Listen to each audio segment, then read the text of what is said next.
Ronnie was really smart, and he was really funny, and he was really strong and really brave. It's kind of hard for me because I still think about him as being here. I'll think about his smile or his laugh, and it's just I have to catch myself and be like, man, I'm never gonna see this side of heaven again. He was always fun to be around, very caring, there for you whenever if you call him any time of the day or night, he would be there. I was tickled to death when he was born to be able to get a son.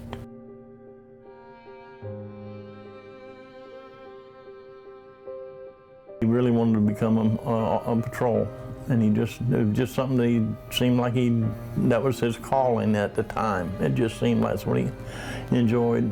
I was real proud of him, everything that he had accomplished in his short life.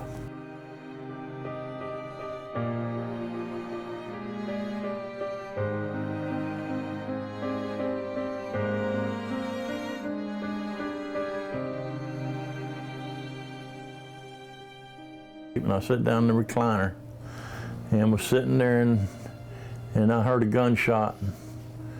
And then a second went by, and I said, thinking to myself, that was awful close.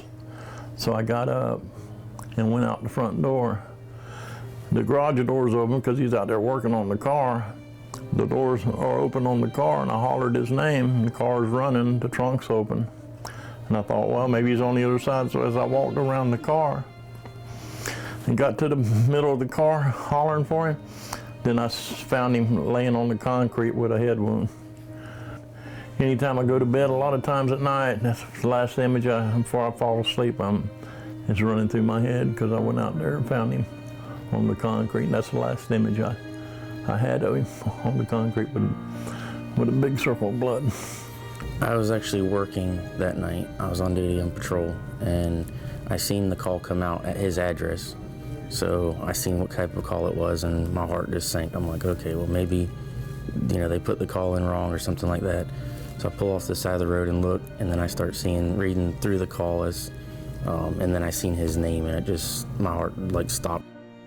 I think the biggest thing is it's just so hard to imagine how somebody could just be so evil.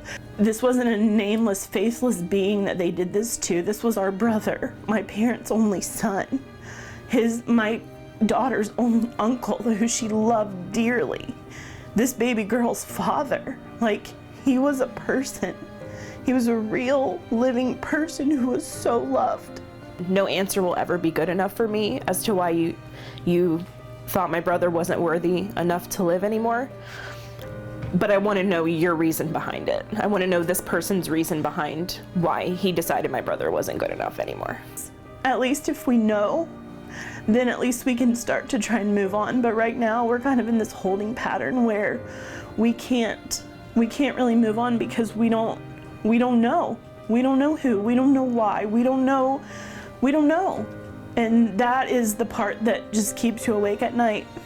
The part that keeps you from really moving forward with your life, because you just can't understand it.